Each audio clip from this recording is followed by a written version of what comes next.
भक्तों, होली का त्यौहार हमारे देश में बड़े ही हर्ष और उल्लास के साथ मनाया जाता है। क्या हमने कभी सोचा है कि इस त्यौहार का नाम होली के नाम पर ही क्यों पड़ा? क्या भक्त प्रहलाद के नाम पर यह त्यौहार क्यों नहीं मनाया जाता है? क्या यह भक्त प्रहलाद के नाम पर त्यौहार हो सकता था, या फिर भगवान नरसिंह जी के नाम पर भी यह त्यौहार हो सकता था? फिर हम होली के नाम पर यह त्यौहार क्यों मनाते हैं, आज इन कथाओं के माध्यम से जानेंगे। यह पूर्ण कथा भागवत महापुराण के 7वें स्कंद में विस्तृत रूप से है, लेकिन मैं यहाँ पर आपके लिए संक्षिप्त में बताता हूँ। एक बार श्री भगवान विष्णु के पहलेदार जय और विजय ने सनकादि ऋषियों के लिए उनके दर्शन से रोक लिया, भगवान के दर्शन से। उसके परिणाम स्वरूप सनकादि ऋषियों ने जय और विजय के लिए श्राप दिया कि आप 3 जन्म तक राक्षस योनि में जन्म लेंगे।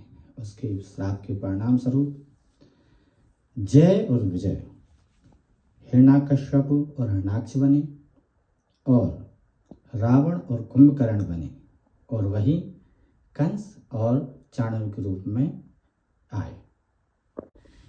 उस श्राप के परिणाम स्वरूप जय विजय के लिए महर्षि कश्यप के पत्नियां दिति और अदिति के गर्भ से उत्पन्न होना पड़ा,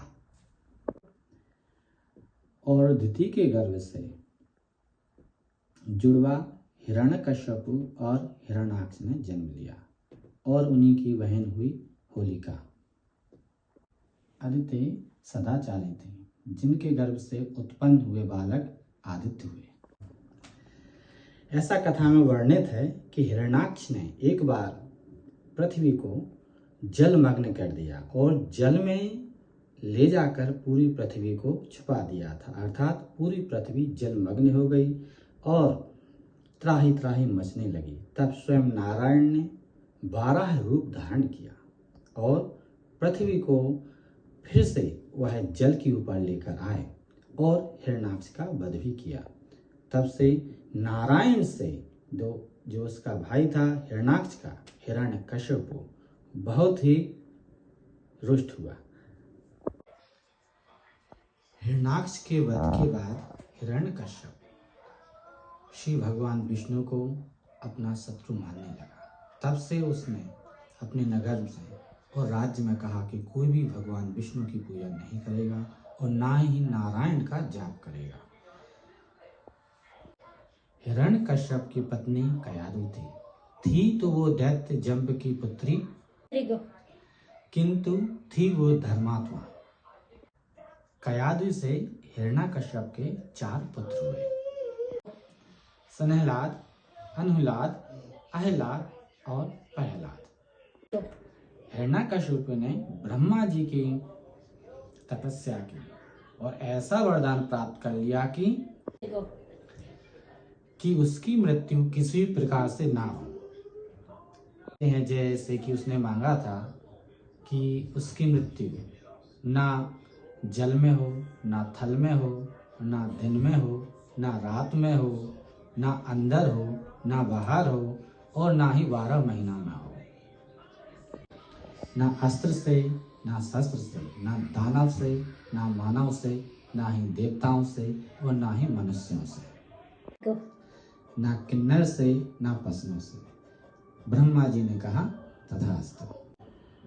हिरण्यकश्यप अपने भाई के वध का दोषी मानते हुए और तपस्या से मिले वरदान के अहंकार के कारण हरि के लिए अपना शत्रु मानने लगा। वह भूल से भी अपनी जिह्वा से हरि नाम का स्मरण नहीं करता था। हिरण्यकश्यप और भी शक्तियां अर्जित करने के लिए मदरांचल पर्वत पर तपस्या करने के लिए फिर से चला गया और अपना ध्यान लगाकर ब्रह्मा जी की तपस्या करने लगा। लेकिन ब्रह्मा जी एक तोते का रूप धारण करके नारायण नारायण का जाप करके वहां से भाग जाते हैं। जब वह आंखें खोल के देखता तो वहां कोई नहीं होता, लेकिन जैसे ही वह ध्यान लगाता फिर से ब्रह्मा जी तोते का रूप धारण करके आते और नारायण नारायण बोलकर चले जाते हैं। इससे हिरण्यकश्यप का ध्यान भंग हो गया और वह अपनी नगरी वापस आ गया। जैसे ही आकर कयादू से पूरा वृतांत सुनाया, कयादू मन ही मन में बड़ा प्रसन्न हुई और बार बार उससे प्रश्न करने लगी कि वह तोता क्या बोलता था। इस प्रकार से बार बार हिरण्यकश्यप बता था कि तोता बोलता था नारायण नारायण। यह शब्द सुनकर कयादू मन ही मन बड़ी प्रसन्न होती और कुछ समय पर्यंत फिर यह सवाल पूछती कि तोता क्या बोलता है। फिर हिरण्यकश्यप के मुंह से नारायण नारायण सुनकर बार बार कयादू पूछती और हिरण्यकश्यप नारायण नारायण बोलता था, यह बताता। ऐसा करते करते 108 बार उसने भगवान का नाम ले लिया। तब कयादू ने कहा कि आप जाएं और नारायण का एक बार स्मरण करके पूजन को करें, आपकी तपस्या अवश्य ही पूर्ण होगी। वह फिर से देवताओं पर विजय की इच्छा से तपस्या करने के लिए चला गया। इसी समय देवताओं ने दैत्य की नगरी पर राजा इंद्र के नेतृत्व में आक्रमण कर दिया और रानी कयादू को बंदी बना लिया। उसी समय पर देव ऋषि नारद जी वहां प्रकट हुए और बंधन में पड़ी हुई कयादू को अपने साथ आश्रम में ले गए, यह कह के कि गर्भवती महिला पर किसी प्रकार का अत्याचार ना हो। और देवताओं ने नारद मुनि के साथ कयादू को भेज दिया। मुनि ने कयादू को अपने आश्रम में रख लिया और उनके लिए हरि भजन और हरि कथाएं सुनाने लगे। हरि कथा हरि नाम सुनते सुनते ही बालक प्रहलाद का जन्म हो गया। यहाँ पर हिरण्यकश्यप ने ब्रह्मा जी से सर्वशक्तिमान होने का वरदान प्राप्त किया और अपने नगर के लिए आया। जब अपनी नगरी पर देवताओं का शासन देखा तब उसने युद्ध छेड़ दिया और उसने इंद्र को परास्त करके अपनी नगरी व तीनों लोकों पर अपना शासन करना शुरू कर दिया। अभी वह तीनों लोक का राजा हो गया और जो भी भगवान नारायण विष्णु का जाप पूजन हवन इत्यादि करता तो उसके लिए मृत्यु दंड देना शुरू कर दिया। नारद मुनि के आश्रम से कयादू और प्रहलाद वापस अपनी राजधानी लौटे आए। अपना पुत्र सभी को प्रिय होता है। हिरण्यकश्यप और कयादू ने अपने पुत्र का नाम प्रहलाद रखा।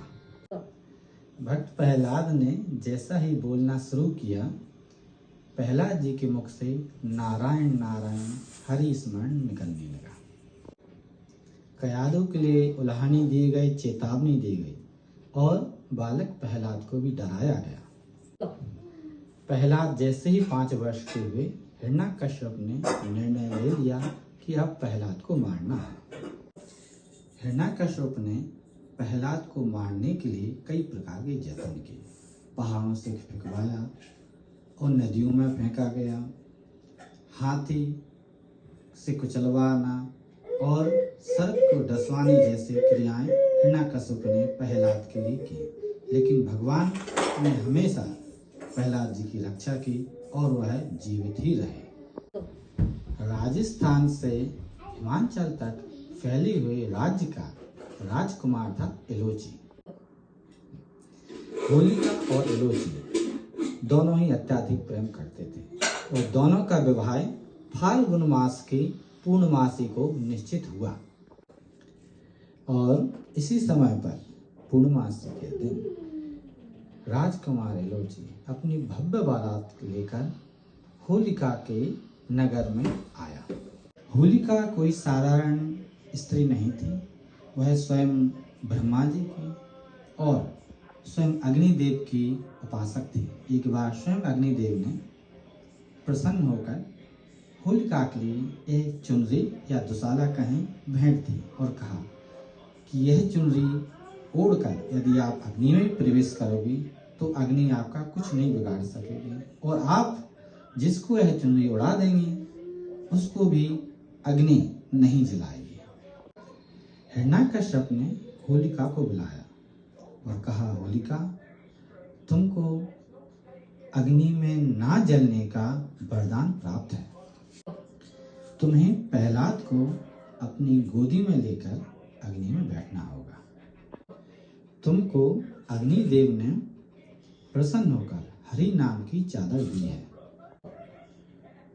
तुम बच जाओगे, लेकिन मेरा द्रोही प्रहलाद हमेशा के लिए जलकर राख हो जाएगा। होलिका ने कहा, आज मेरा विवाह है और बारात आने वाली है। हिरण्यकश्यप गरजा और कहा कि तुम्हें तुम्हारी चादर के कारण कुछ नहीं होगा और तुम्हारे भाई के हत्यारे का नाम जपने वाले को सजा भी मिल जाएगी। इससे तुम्हें प्रसन्न होना चाहिए, किंतु आप मेरा आदेश नहीं मानते हैं तो इसका आपको दंड मिलेगा और बारात भी लौट कर जाएगी। होलिका वह चादर ओढ़कर और प्रहलाद को अपनी गोदी में लेकर जलती हुई लकड़ियों के बीच में बैठ गई।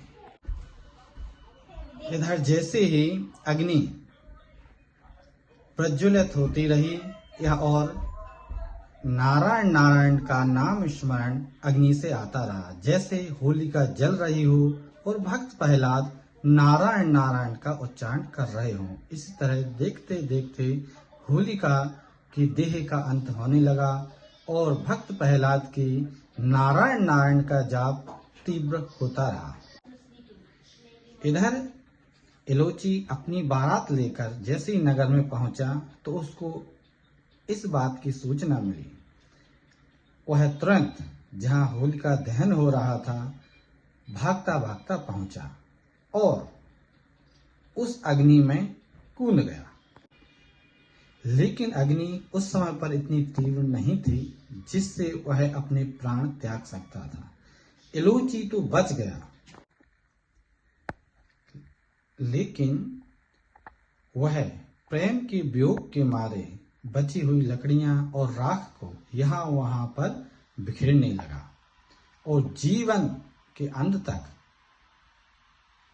केवल और केवल होलिका के प्रेम के लिए पूजा करता रहा। इसलिए आज भी भारत के अनेकानेक प्रदेशों में इलोची और होलिका के प्रेम की गाथा गाई जाती है। कई प्रदेशों में होलिका को माता और इलोची को प्रेम के देवता मानकर इष्ट रूप में पूजा जाता है और कुछ लोग इसे ग्राम देवता के रूप में भी पूजते हैं। और होली की दूसरी कथा द्वापर युग की है।